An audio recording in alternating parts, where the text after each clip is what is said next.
नंदुरबार नगरपालिकेकडून मालमत्ता कर वसुलीसाठी यंदा कंबर कसण्यात आली आहे। विशेष म्हणजे यंदा कर भरणाऱ्यांना मिळणारी 2% सूट रद्द करण्यात आली असून तब्बल 80%हून अधिक वसुलीचे उद्दिष्ट ठेवण्यात आले आहे। सविस्तर सांगतो, शहराच्या विकासाचा कणा असलेल्या मालमत्ता कर वसुलीसाठी नंदुरबार नगरपालिकेने आता आक्रमक पवित्रा घेतला आहे। गेल्या वर्षी केवळ 49% वसुली झाल्याने पालिकेच्या तिजोरीत खडखडाट निर्माण झाला होता। हा अनुशेष भरून काढण्यासाठी आणि रखडलेली विकास कामे मार्गी लावण्यासाठी यंदा प्रशासनाने 80%हून अधिक वसुलीचे लक्ष्य निर्धारित केले आहे। चला सविस्तर जाणून घेऊया आजच्या व्हिडिओमध्ये। नमस्कार, मी नील सोनार, तुम्ही पाहत आहात बोल्ड एमएच। नगरपालिकेने यंदा एक महत्त्वाचा बदल केला आहे। यापूर्वी वेळेत कर भरणाऱ्या नागरिकांना 2% सूट दिली जात असे, तसेच सौर ऊर्जा प्रकल्प आणि रेन वॉटर हार्वेस्टिंग करणाऱ्या घरांनाही करात सवलत मिळत होती। मात्र पालिकेची आर्थिक स्थिती सुधारण्यासाठी यंदा या सर्व सवलती रद्द करण्यात आल्या आहे। यामुळे नागरिकांना आता पूर्ण कर भरावा लागणार आहे। नुकत्याच झालेल्या पालिका निवडणुकांमुळे पालिकेच्या वसुलीला अनपेक्षित चालना मिळाली आहे। निवडणुकीला उभे राहण्यासाठी उमेदवारांना ना हरकत प्रमाणपत्र आवश्यक असते, ज्यासाठी थकीत कर भरणे अनिवार्य होते। यामुळे अनेक मोठ्या थकबाकीदारांनी लाखो रुपयांचा भरणा केला आहे। यामुळे एकूण थकबाकीच्या 5 ते 10% वसुली आधीच पूर्ण झाली आहे।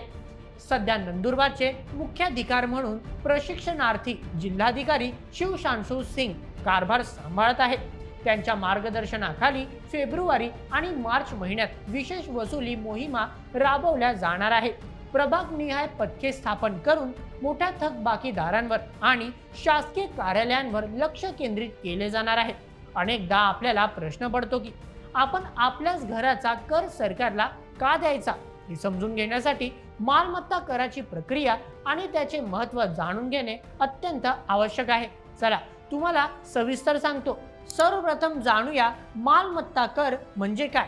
मालमत्ता कर म्हणजेच प्रॉपर्टी टॅक्स हा स्थानिक स्वराज्य संस्थेने म्हणजेच नगरपालिका किंवा महानगरपालिकेने तुमच्या मालकीच्या जमिनीवर किंवा इमारतीवर लावलेला वार्षिक कर आहे। यामध्ये निवासी घरे, व्यापारी दुकाने, रिकामी फ्लॅट आणि सरकारी इमारतींचा समावेश होतो। आता जाणूया कर वसुलीचे काम काय असते ते। नगरपालिकेच्या उत्पन्नाचा मुख्य स्रोत म्हणजे मालमत्ता कर। हा कर वसूल करण्यासाठी पालिकेत एक स्वतंत्र कर वसुली विभाग असतो। परंतु हा पैसा जातो कुठे? तुम्ही भरलेला कर हा थेट तुमच्याच परिसरातील सुविधांसाठी वापरला जातो। यामध्ये काही कामांचा समावेश होतो, जसं की सर्वप्रथम रस्ते आणि पथदिवे, नवीन रस्ते बांधणे आणि रस्त्यांवरील दिवे चालू ठेवणे। द्वितीय स्वच्छता आणि कचरा व्यवस्थापन, दररोज कचरा उचलणे आणि शहराची स्वच्छता राखणे। मग तृतीय पाणी पुरवठा, पिण्याचे शुद्ध पाणी घराघरात पोहोचवणे। मग चौथं सार्वजनिक उद्याने आणि आरोग्य, बागांची निगा राखणे आणि प्राथमिक आरोग्य केंद्रांचा खर्च चालवणे। आता जाणूया की कर न भरल्यास काय होते ते। जर मालमत्ता धारकाने वेळेत कर भरला नाही तर पालिका त्यावर दंड आणि व्याज आकारते।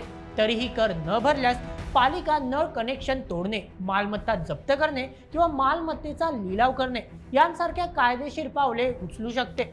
मित्रांनो, नंदुरबार शहराचा चेहरा मोहरा बदलण्यासाठी पालिकेला निधीची गरज आहे। म्हणूनच यंदाच्या कठोर वसुली मोहिमेला नागरिक कसा प्रतिसाद देतात हे पाहणे महत्त्वाचे ठरेल। जर आपण वेळेवर कर भरला तरच आपल्या शहरात उत्तम रस्ते, पाणी आणि इतर सुविधा उपलब्ध होतील। म्हणूनच कर भरायला विसरू नका आणि अशाच व्हिडिओंसाठी सबस्क्राईब करा बोल्ड एमएचच्या YouTube चॅनलला। धन्यवाद।